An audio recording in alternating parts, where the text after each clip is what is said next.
Hey guys, this is Ken McElroy, and you are listening to the Mailbox Money Show with Bronson Hill.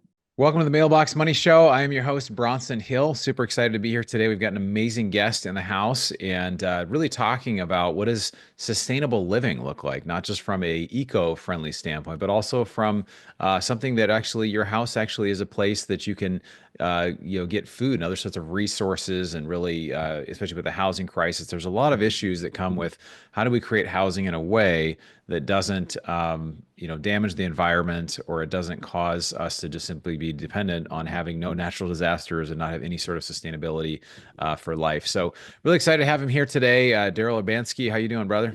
Good, man. I'm good. Pleasure to be here, Bronson. Pleasure to talk with you. Yeah. And yeah, excited. I think this is a really important topic. I think we're going through a lot in the world right now. There's a lot happening geopolitically. There's a lot happening with technology.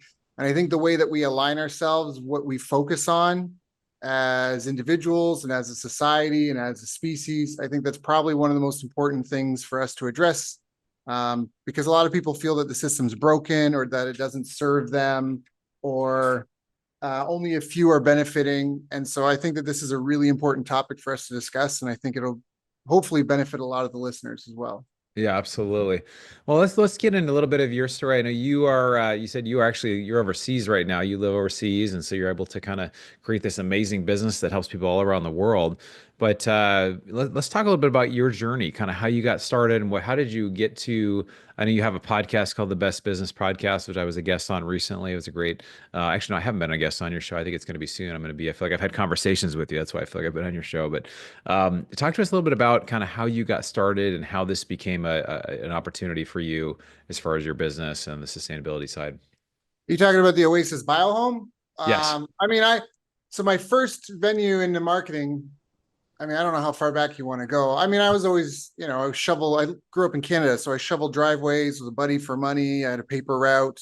I'm a Uh, paper out also, so we share that. yeah, Yeah, yeah, for yeah. 2, 3 years. I think I even did the lemonade stand. I think I even did that once. I have vague memories of having some sort of stand with juice out in front That of too. like Yeah. we were cul-de-sac, and I when I was 17, I did this program called Katimovic, where I got to travel and work around Canada for 9 months. I spent 3 months in BC, 3 months in Alberta, 3 months in Quebec, and we were a group of 10 kids, half guys, half girls. We're all 17 to 21.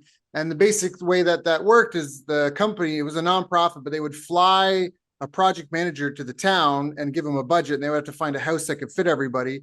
And they would be responsible for lining up partners in the city for where people would work. And so you would go there when you show up with your group, you would have a full-time job. And then evenings and weekends, you're automatically signed up to volunteer at whatever was going on in the city. I worked soup kitchens. We built floats for parades. We painted halls. We did a haunted house. We put together this haunted house for a small town, 5,000 people. It was great. We had music festivals. We did 101 different things. And 3 months in BC, 3 months Alberta, 3 months Quebec. And during those 3 months, also for 2 weeks, everyone would go and billet. They would go stay with a local family and see how they live and what their lives are like. And that was a huge eye-opening experience for me. And when I got back home, I wanted to go back out to BC, but I still had to finish high school. I took a year off high school. And in Canada, there used to be like OAC, they called it. I think it was like the 15th grade. And they got rid of that. And my group was the last one to do it. But because I did Katimovic, it was like I got a free year because I still got to graduate with all my friends. Because it was the double cohort year. But I want to go back out to BC. So this is kind of where I cut my teeth in the marketing, you could say, is I knew I needed to have work when I got out there. I was a kid. I had $1,000 in my name. I put all my stuff on a bus and shipped it there. I looked up online. I found this lady on a classifieds, rented a room in her house in Penticton, BC, threw my stuff on a bus, shipped it across. And I just told my parents, hey, I'm going to BC. I'm going to hitchhike there. And my parents convinced me to bus north of Toronto. They're like, just get past Toronto. And so that's what I did. And I just was me and my sign on the road. And I hitchhiked. I ended up hitchhiking across Canada 6 times. Wow. And before I went, I wanted to have a job when I got there. So I went on the Chamber of Commerce for Penticton, and I had no idea what I was doing. Now they would call it spamming, but I scraped all the businesses' websites off of it. This is, for people that don't know, in 2025, I'm 42, and I was 17, 18 when this happened. So this is like early days of the internet. And I just scraped all the businesses' websites and I just spammed them all. And I had no marketing training, no experience. I just had a 3 email sequence. The first one was like cover letter and my resume and why you want to hire me. The second one, I actually made a PowerPoint presentation, like who's this guy emailing me and why. And then the last one was like final notice because I'm hitting the road, Jack. And it worked out. I ended up getting a job at the Hosteling International Youth Hostel. I was a nighttime manager. Wow. Hey, And it worked. that was one of the earliest experiences. And when I was out there, I was there for 4 years. I worked and finished high school and I was paying all my own bills. And one of the things I actually did is I actually found an investor who was going to put in $50,000 to buy a property. And then I got a letter from the economic development officer of Soyuz, BC, which is on the border of the US. And I was going to build a hostel there. And I wanted to use all these regenerative technologies because the hostel that I was working at, they had some sort of seaweed air cooler thing. I never got to see it, but we had some certification thing on the wall and people come check it out. And they had this, I have no idea. Even to this day, I've never really gotten into the details. I'm like, that's cool. And I was just meeting also, I mean, it's BC, you know, there's a lot of weed and a lot of hippies and stuff. And I was like, that's really cool. We should build smarter. And I came up with this whole business plan to basically renovate a house. And I learned about these buildings called Earthships. People don't know, it's Michael Reynolds has been building these for over 55 years. He's in New Mexico. And he takes garbage. He takes like bottles, cans, and used tires, and he uses them to make a house. And he takes the tires and he packs them full of gravel and sand to make like a dirt brick, a load-bearing brick. And he's been doing this. And so I was inspired by that. And I came up with all these ideas to make this sustainable, renovate this house. Though, you know, solar panels, this was when solar panels were, you know, they weren't very common. You'd see about them in the whole Earth catalog, but, and the bank approved my loan. I think the loan was for $275,000 to buy the house and renovate it. And at that point, I crapped my pants and backed out of it because I think I barely turned 19. I was gonna say you're 19. How did you get a $275,000 loan when you were 19? Well, I had a letter from an economic development officer and I had an investor and I had 2 other people that were willing to co-sign to help me Okay, get nice. the project done. And because I think everybody was sort of, I mean, I'm just guessing, but I think the fact that, you know, I moved out on my own, I was 17, I would work nights and pay my bills while going to high school in the day and finish my, you know, I think people saw the grit type thing, you know, and Yeah. you get how it is. When you see someone that you think is making a good effort and they're genuine and sincere, you know, if you can, you want to help them. Yeah. And there was a house in it. I think that's a pretty safe asset, at least it was at the time. And, but at the time, my biggest purchase had been a car. I'd fallen in love with the car before I bought it. It was a used car. I had a Ford T-Bird and I took it to a friend that was a mechanic and he said, don't buy it. It's a lemon. And I bought it and it was a lemon and I paid for it like $500 to $1,000 a month and, you know, in repairs. And it had cracked. I forget what it was. Anyways. So I hadn't had a girlfriend for over a year and a half. I've been very nomadic in my life. So I was thinking, I haven't had a girlfriend for a year and a half. My biggest purchase, I made a big mistake on. If I'm wrong on this, or if I don't know what I'm doing, I'm going to be marrying this money and I'm going to spend the rest of my life paying it back. So I didn't do it. And then I got kind of lost and felt like I didn't have any direction. I think I spent another year and a half out there, but I felt like I'd almost lost my life purpose to a certain extent because I'd kind of given up on that vision, that dream. Like, what am I doing? I'm just working to pay bills, to work to pay bills. So I ended up going back home to Ontario. I figured I'd be a good son and just support I was adopted. So support my adopted parents and whatever. And then I met a girl and she had just graduated Queen's University and wanted to go back to Japan. She'd gone to Japan the summer between her 3rd and 4th years. She was there for 3 months, 4 months, whatever. She worked full time. She managed to pay all her travel expenses and come back with 10 grand US cash. So she wanted to go back and do that and pay off her student loans. And I just started training Brazilian Jiu-Jitsu. And I found out that Hicks and Gracie had a Brazilian Jiu-Jitsu gym. Okay, Daryl, we're kind of getting in the weeds here. Let's focus it in here. I love what we're doing. Let's just make sure we get right to the spot. So, so you've done so many things, so much respect for what you're doing. So with the sustainable stuff that you're doing now, and I don't mean to be, because I know it's going to take a long time for us to get where we want to go. So talk to us a little bit about these sustainable homes. You sent me something on this. I think it's super fascinating. You create these now? Is it something that you're actually building these? Is it a partnership? Can you talk just specifically of these 2, 3, 4 bedroom houses that you're creating? And I think one thing I loved, you can talk a bit about that. Yeah, you want to talk about that? So it's called the Oasis Bio Home. And basically in the States, we have an offer, no money down, beautiful self-sufficient home you can build in 90 days, pay off in 3 to 5 years and be food, power, water, self-sufficient. So we've taken the idea that Earthship, that concept of a house that collects rainwater, that's built in a way that's reduces need for heating and cooling by 80 to 90%. It's got like an earth berm, and has a passive geothermal cooling. And Can we slow down a little bit? So the earth berm is like you have dirt and you have grass on top, right? So that it's more efficient, it's less heating and cooling. 80, yeah, it's packed insulation. I mean, yeah. right now what we do is we take a bunch of sticks, we make a stick house, and then we take a bunch of fiberglass or whatever, or pressed styrofoam, and we stick it in the walls and we call that insulation. We put some plastic over it, call it a vapor barrier, and then we take a bunch of chalk and drywall and and put that over it, and that's how we make it, which is fine. I mean, it allows us to build fast houses, but they're not always necessarily sturdy and they don't necessarily last a long time. We're using an FRP technology. The company has 7 patents. So I basically partnered with this company on this new product line that they have. The factory's in Cancun, but if with over 100 orders, we could pop up a factory. We're working at a ski resort of 1,000 units in Brazil. We got Germany wants 20 units. We got Saudi Arabia. They want who knows how many. So this is it's a business venture that's going, and then so you're building in Cancun, and then you ship them. Do you put them on a boat and ship them, or how do you get? Yeah, we can fit them into a container and ship them anywhere in the world. So it depends on the size of the house, but the idea is that it's not a finished prefabricated home. It's a modular panel prefabricated system. And so what we're providing is the external shell. So Right. to give you an example, for a lot of people, when they want to build a house, they have to get a bin on site. You prep the site, you've got all these material costs, a lot of wastage, and you got all the time to put the external part of the house together, to frame the building, they build the trusses, all that stuff. For us, 2 to 5 days, you're done. Boom. The container arrives, you pop it open, you assemble it. It's almost like Quonset. These things line up. You put them together, and in 2 to 5 days, you've put this shell together, you've sealed it.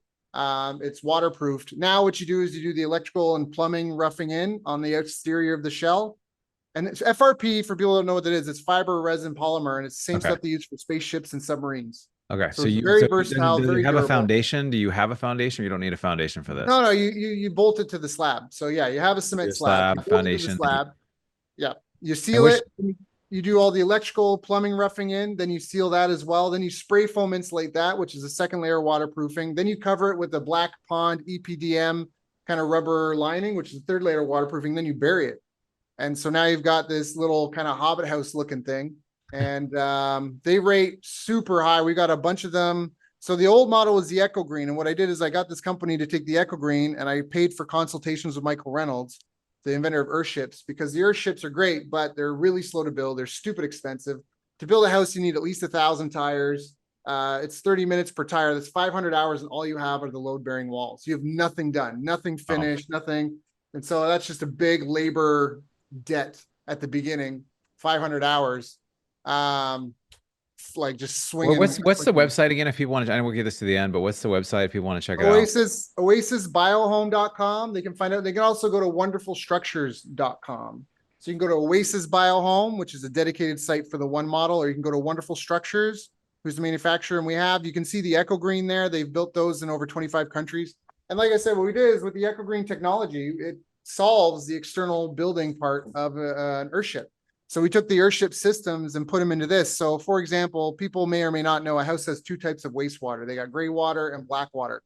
Black water is your toilet water, and sometimes it's kitchen water. You get oils, you get meat, you get vomit. You don't know what you're getting in the kitchen sink. So black water is kind of like. So I'm just gonna let me just describe for people. So I encourage you to go to the website Oasis Bio Home or wonderfulstructures.com. And if you see this, it looks like, I mean, the whole roof and the side walls are grass.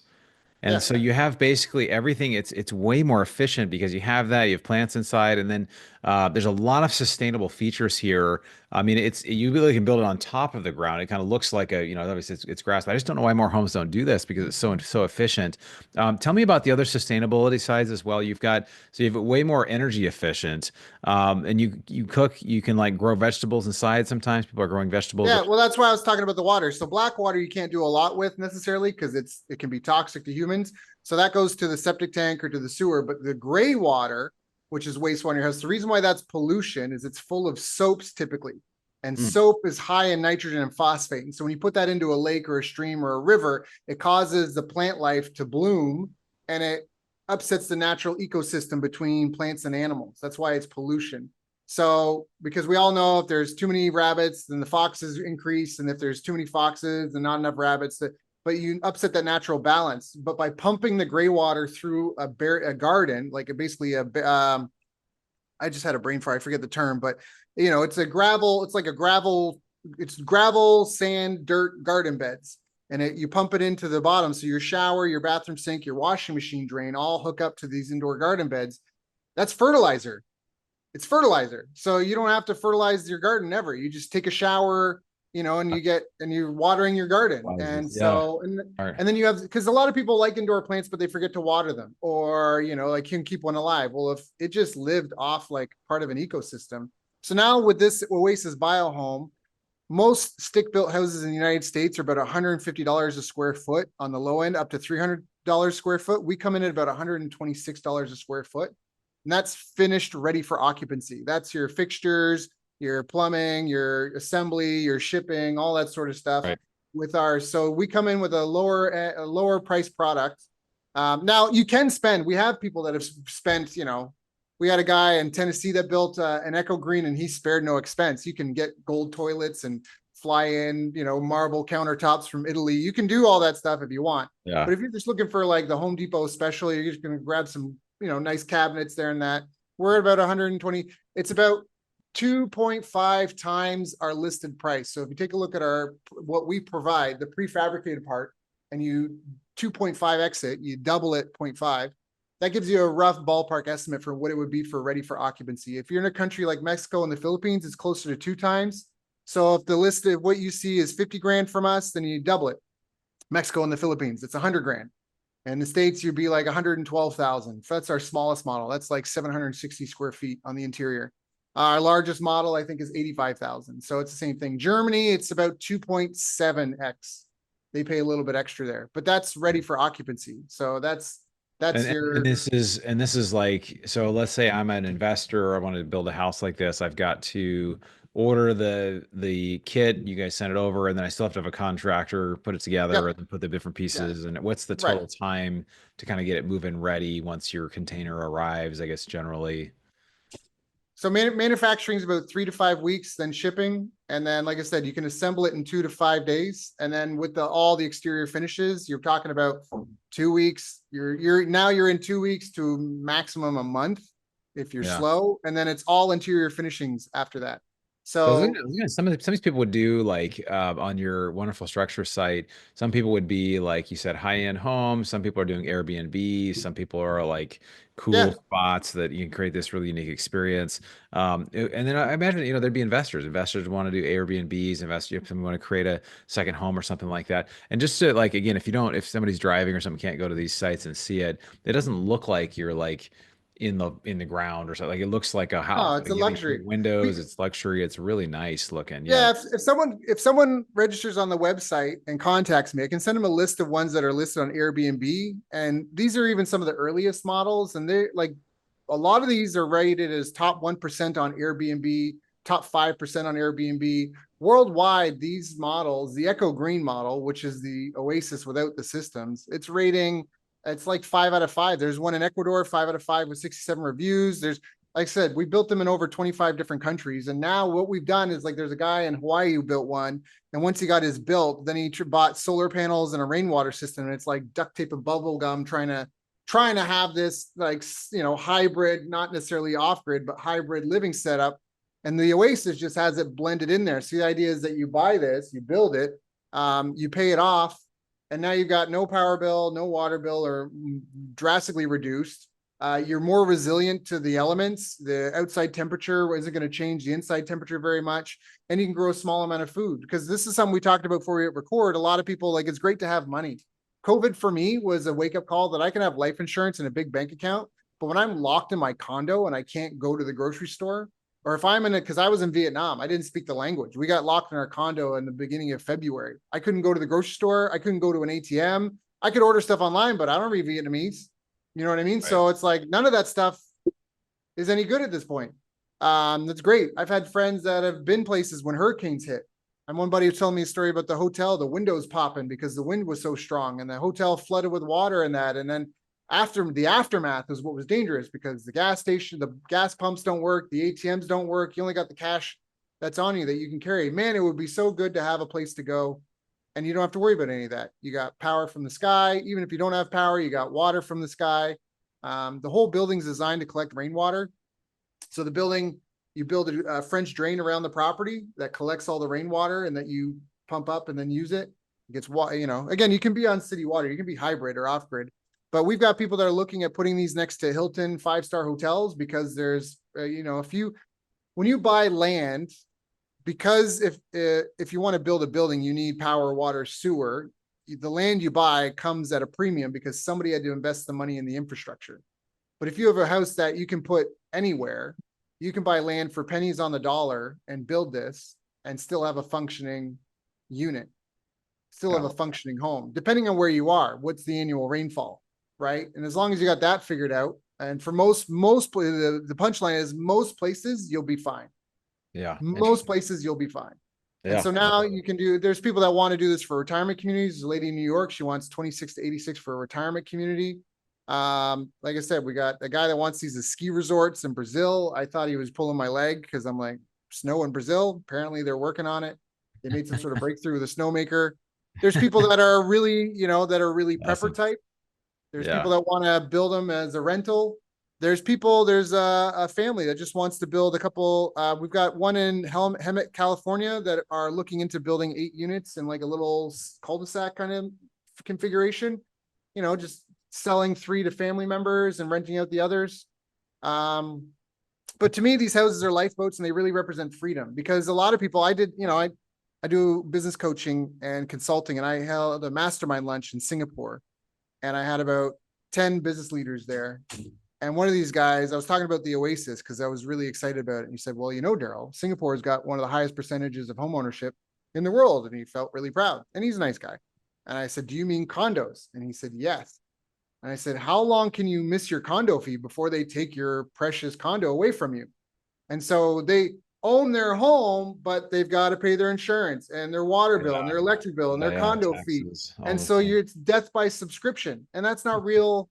Like Florida's been talking about abolishing property tax because when you pay off your house and then if you miss $2,000 in taxes, they're going to steal your house from you. This is ridiculous. I'm from Canada. If you're in a high income earning bracket, you're going to pay 36% federal income tax, and then you're going to pay 14% provincial income tax.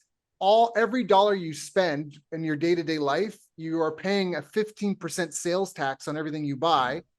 And then when you die, if you leave things to relatives, there's a 50% inheritance tax. You are on a tax farm. You are a tax slave. Sounds like California. Yeah, we're about 39% federal taxes, then another 14% taxes on top of that. And if you're self-employed, it's another, whatever, the 10, 12%, whatever the amount is on top of it. So it's 60% for some people. This is nonsense. It's complete nonsense. It's just a complete perversion of what it's supposed to be. I'm all for paying my due to help support, you know, the bottom, those less fortunate, and to help the gears of society move. But this is the foxes in the hen house. This is not sustainable. Well, we didn't have an income tax in the U.S. until 1913, until the Federal Reserve, and when it was very minimal. It was like 2% or something. It's like a very minimal amount. Yeah, you know? Yeah. I think it was less than 12% of people, and it was it's still supposed to be voluntary, but they don't want necessarily. I don't know. There's who knows. There's a whole that's self-sovereign man thing about that. But it's having second passports and all that. But try to get you build an Oasis because it's not a finished home. Like we're looking on projects in Florida that have to be certified. Is it NOAA certified for Category 5 hurricanes? So we're just doing extra sand cement buttressing. We built houses in Australia after the brush fires. We applied, has to have a certain fire retardant. Have you guys built in California yet? Yeah, I mean, there's like a dozen of these in California, but they're the older models. They're not the new Oasis. We've got about 60 Oasis projects that are underway right now around the world. Everyone's somewhere between land, builder, permit, and we've got, I think, 4 houses that are done. 1 we just shipped out, and 2 that are in the factory that are just waiting to be shipped out, and another one. So Yeah. We've got tons of case studies of people that have built these in 60 to 90 days, like Amazing. finished, ready for occupancy. Yeah. And if you put 2 feet of dirt on this thing, that'll protect you from nuclear radiation. You get some bulletproof glass, you get those heavy duty shutter roll downs, and for people, go to the website, you'll see these things are beautiful. So for those that don't have $100 million to build a bunker like Kim Kardashian or Zuckerberg or whatever, you could build this thing and it would be a nice, beautiful home that's also actually incredibly resilient, very easy to make. You could very easily wrap a Faraday cage around this with some copper wire or something. And you've got this, that's why it's the Oasis Bio Home. It's an oasis in a house of, in an affordability crisis. It's an oasis in, can't afford land to build a home. It's an oasis in, I need a home and I need a forever home, somewhere I can live and I don't necessarily have to worry. And I mean, I have an aunt in Canada. I know you're trying to reel me in here, but Canada has this great program because the government's pilfered the Social Security funds.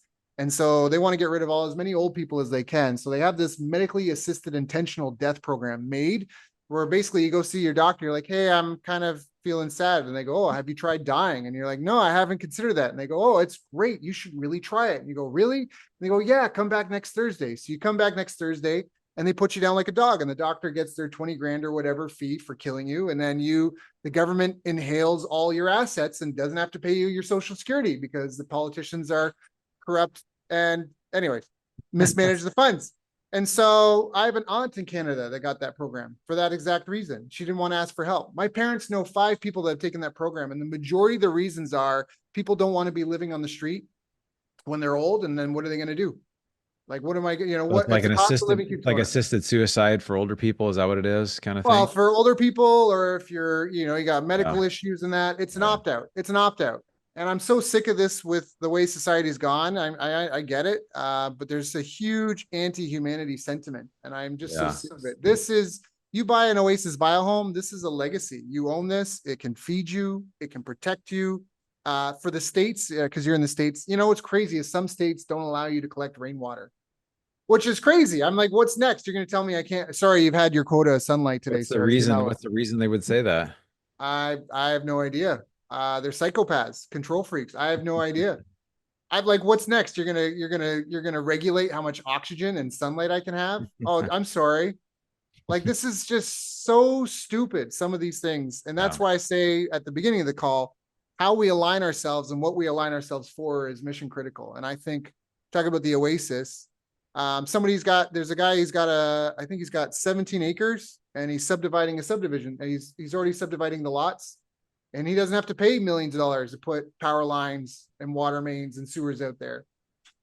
He can just build these. He can just do dirt roads, build a model home, and then build as they sell and build the subdivision. So these would be, because they're sustainable, you would create some sort of septic or you'd have water collection and then you wouldn't need electricity because you'd have solar panels and you'd be able to be totally off the grid. So the solar kit is built into the price. So you don't have to buy solar. So when you buy from us, you get the external shell of the building and the solar kits, 5 kilowatt hour system for the small units. And then the larger homes, a 10 kilowatt hour system, which is a lot of energy. And, because even if you want to get solar, this is another, like, again, so a lot of these companies, they want you to get their solar. And listen, I don't want to knock anyone because everyone's got to, make a living. So I get it. But a lot of them, they lock you into there's a guy another guy I spoke to, he's renting one of the small islands in Hawaii and his solar system's busted, but they have to go to the main company to service it. But the main company doesn't have any offices in Hawaii. Yeah. So he has to wait 6 months for there to be a buildup of houses that need to be serviced for the company to fly a guy over there to go and service them. Whereas if I'm like, hey, here's everything you need. Here's the panels, here's the batteries, the inverters. You just get an electrician to wire it up. It's not rocket science. None of this stuff is revolutionary, right? It's just doing it smarter. It's doing it smarter, cheaper, better, faster. And we're working on type permitting. So in Germany, there's a mayor that wants 20 units. We already have the local permits. They're working on getting type approval, which will fast track any of these buildings in Germany. And once we get that, all of Europe opens up because Europe just follows Germany. We're talking with the city of San Diego for ADUs about getting fast tracked. And actually I said I was triple booked for this call. We're talking to a guy in Oregon about the same sort of thing for getting them fast tracked there to help with the permitting process to speed this up. So Yeah, it's amazing. Well, I want to say I really appreciate your passion for this project. So obviously you're doing this because you believe in it, both from a sustainability standpoint, as well as helping people to get into something that they can be a bit, off the grid. They can have a home somewhere. They don't have to be relying on and pumping even utilities just and power think and of all those COVID. things. If people had a garden that just was producing green peppers and a few permaculture crops, tomatoes, green peppers, some herbs and spices, you have a couple of chickens, how many people would have gone through COVID differently if they owned the home that they were in, if they had water from the sky, free power? It's a totally different approach. And I think it's the way that we got to go. I think you're right. I think you're right. Well, Daryl, I really appreciate you, man. You've obviously shared a lot of value here today. I think there's a lot of applications from investors that want to develop. Even in the area where I'm in, I live near the fires in LA, and so building ADUs or building this could be an option for that, or somebody who's building Airbnbs or things like that. How can people reach out with you, connect with you, and learn more about? And we shared those websites. We'll put them in the notes. But how else can people reach out to you? Yeah, well, there's not a lot of Daryl Urbanskis out there. Urbanski, Urbanski. If you're seeing the video, you know what I look like, so you'll know if it's me or not. I'm never selling crypto or any, get money rich. And if you ever contact me about an investment, or if I ever contact you about an investment opportunity, we'll meet on the phone. Just saying that because there's a lot of that impersonation. Oh yeah, that happens to me too. We'll hop on Zoom. Never send money to me unless we're on Zoom or you're on my website. But you can go to oasisbiohome.com, you can go to wonderfulstructures.com, you can go to bestbusinesscoach.ca for Canada or California. It's the internet. I'm a click away. And a lot of people don't realize how close they could be to real freedom, not just because everyone's trapped in the rat race. And that was the original American dream. It was even in the Canadian dream. They said, come to Canada, we'll give you some land, make of the land that which you will, and just pay a small amount of tax and you're good. And that has evolved into what we have now. Yeah. And it's just because it's not sustainable. There's food deserts. There's places where people can't even get apples. They can't get a single piece of real food. Everything is processed. And we know that processed food reduces your lifespan. Some of this stuff is such nonsense. It's not that we don't have the ability. It's just, it's so damn profitable to have people paying. Yeah. My wife and I walked our neighborhood here in the Philippines. I got a general that's one of my neighbors and some ambassadors that other neighbors. And this one neighborhood is at least $500,000 US in electric bills if everyone's paying around what we pay for electricity. Wow. And that's per month, right? And I'm like, that's so profitable. Yeah. OasisBioHome.com. Awesome, brother. We appreciate it. Thanks for being here, man. Yeah, appreciate you too.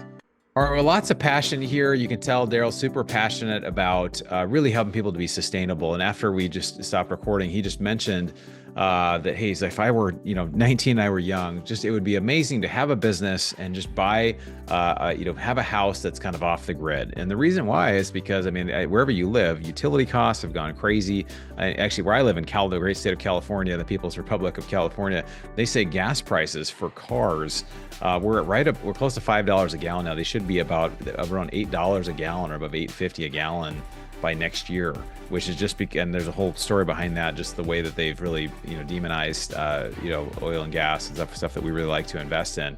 But I do think it is really important to start looking at things that are different, a contrarian way of living, right? If you're going to live in a place that's, it's a nice furnished place, but it has some unique ways of setting up, how do you actually create a place that is sustainable, that you can have, food that you grow? I actually have a farm stand at my house that I grow, and I go out there I travel. You guys know how much I love to travel. So I go out there and I'll grab a bunch of kale and spinach and herbs and different things, and I'll grab them and I'll chop them all up and eat half for lunch and half for dinner. And so I just love doing that. Love being able to have fresh veggies kind of whenever I want to have them. So anyway, I hope you got some out of this. I hope that you, if you are looking to put in homes, this is an option for you. We talked about the Oasis homes or the Wonderful Structures. You can check out those websites in the show notes.